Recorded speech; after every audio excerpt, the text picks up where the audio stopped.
I'm so sick of this hair. Wait, is this how the cool kids wear it? Am I a cool kid? Hey everyone, and welcome to the first update of Project Pelennor. I don't have any show graphics yet, so I'm using the box. Help me. So, it's been a busy 2 weeks, and I have painted a lot. Which is to say, I have painted 12 models. Which actually is a lot. It might not sound like that. I started with a few elves, which some of you may realize is not actually in the Battle of Pelennor Fields box set. But there's something special about these. One of the first, actually I think the first miniatures that Boo ever painted for me were Lothlorien or Galadhrim Warriors. Just like these, and they looked amazing. I had no idea how I was going to paint them when I was a kid, and Boo swept in and just basically grabbed them and painted them for me, and they look great. But yeah, so I thought I'd kind of do a test with them, and they turned out a lot better than I was expecting. Yeah, so like I'm really liking them. I have 24 of them, which I'll eventually paint, but you know, one task at a time. So I painted up 3 just as kind of a test bed because I haven't painted anything in a while and I wanted to kind of try it out.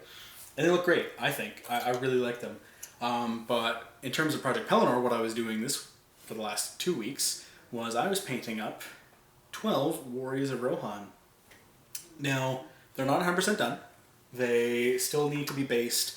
There's still a few paints that I have coming in the mail that I need to kind of do little touch-ups here and there. But they're very interesting because it's the first time that I've used contrast paints. So Games Workshop put out contrast paints, I think, what, like 3-4 years ago, something like that. Not too long ago. And it's something that I've never tried. For those who don't know, contrast paints, basically what it is you have to undercoat your models with one. I think Games Workshop offers 3 different colors. And then after the dries, you just layer these contrast paints over them. And they're kind of inky. It's almost like a wash. And they layer over and they kind of give it this unique kind of thing. So it almost skips a step. Where normally you would paint something a base color and then you could wash it and then you would do edge highlights and then other highlights and things like that. And it kind of like mixes the painting and washing together. So you get this contrast, basically. And it looks good. It's pooled in a few areas for some of my guys, and I might touch them up later, but I don't know. I mean, with Rohan, they're kind of like the Minutemen of Lord of the Rings, so they're kind of supposed to look a little grungy and all that, and I'm kind of digging how they look. I mean, you know, they look worn. Like, they look like, you know, nobody's showing up to the battle with, like, you know, freshly painted armor, like brand new cloaks and stuff like that. So I kind of like how they look. It's not something I'm going to use for every miniature. It's definitely kind of a particular look. Like, for instance, the elves. The elves look very, like, regal and all that, and so I kind of stayed away from them. But yeah, so I have 12 Warriors of Rohan, about 98% done. I will base them, which is actually a confession I have to make. I've never based a miniature. And for those who don't know, basing is where you take grass, dirt, rubble, anything like that, and kind of put it on the base to make it look like they're actually like in kind of a field of battle or in kind of terrain. I've never done that, and I know that's kind of a sin because that's what really makes a lot of models pop, but you know, what can I say? It's just something I've never done. And from what I've been looking at, it actually seems like it might be a lot easier to do than I ever thought. So it's going to be almost like embarrassingly easy. I'm going to look at all my models and think, why didn't you base them sooner? But that's my problem to deal with. So yeah, I will base all of these probably closer to the finish. I've got some basing materials I'm eyeballing. But what is next on the block is going to be the Army of the Dead. This box set comes with, I think, 12 warriors from the Army of the Dead. The same ones who saved Minas Tirith and all that in the films, and not in the books, but in the films. And I thought that they were going to be very challenging. Because, I mean, like, they're all, like, spectral, like, ghosts kind of thing, right? Like, they're supposed to have, like, these green hues and blue and all that, and they're not supposed to look alive or, like, even human. But because I'm lazy and I didn't want to start experimenting with things, I looked up online and I saw how a lot of other people were painting them, and one of the better tutorials I saw literally just uses 3 paints. These are not even contrast paints. I think it's like a technical paint, a base, and a wash. And so I'm going to do that. And they looked amazing online. I'm really hoping I can kind of replicate that. So that's going to be the next thing. They might be done in like 20 minutes.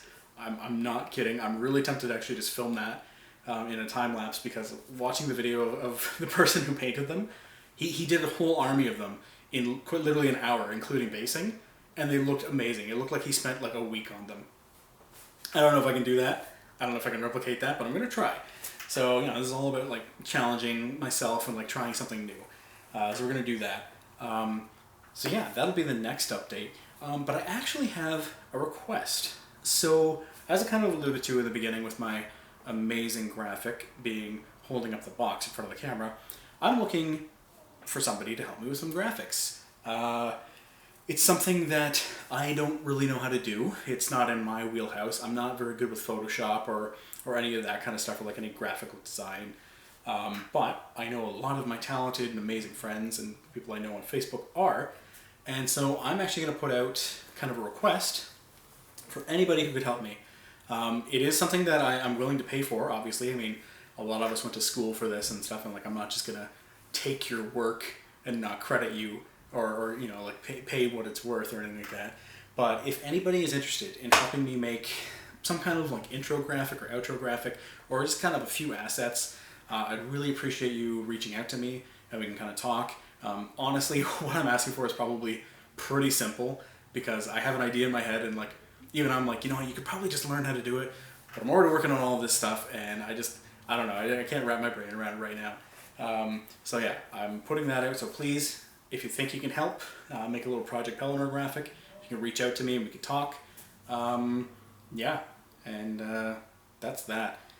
So, with that being said, I hope everybody's doing well, not going crazy in quarantine. The weather's starting to get nice, so I guess it's okay that I'm wearing hats indoors. Like I've never worn hats indoors before to cover my hair, because it's summer, right?